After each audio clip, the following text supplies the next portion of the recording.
Good morning. It's Tuesday, and trust your week is beginning to go well.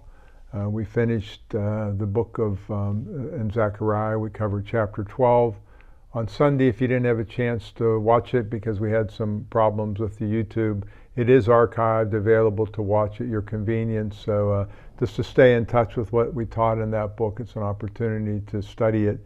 A lot in that chapter 12. But we are in the closing exhortations and blessings of the book of Colossians, the last part of chapter 4.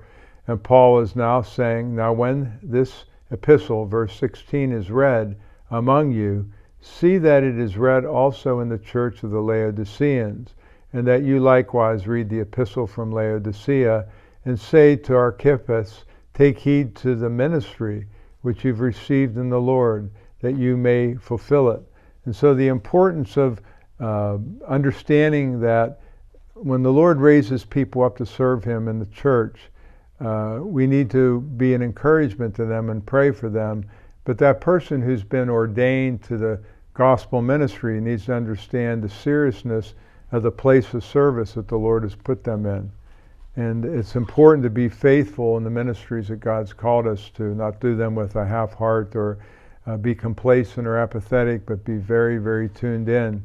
And so Paul again is mentioning these fellows in his life that have done tremendous good in the Church of Jesus Christ and have been a blessing while he's been locked up in prison.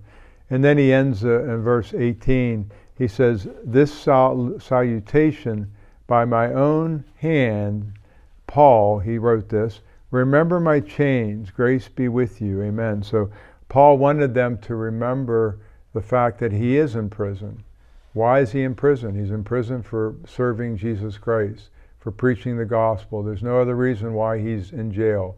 He's asking them to remember him and pray for him. But also, as they think about what Paul has done and the sacrifices he's made, whatever sacrifices they may be making are worthwhile, because that's what it is to serve the Lord. It isn't only blessing, but at times it's sacrifice and difficulty and persecution. So Paul is one who went through all the good times, the bad times, the difficult times, the easy times. And he said at one point in one of his epistles, he said he learned to be content in whatever state the Lord placed him in, whether it was in abundance or in poverty, good times, bad times. He learned to trust the Lord and just keep doing what he was called to do.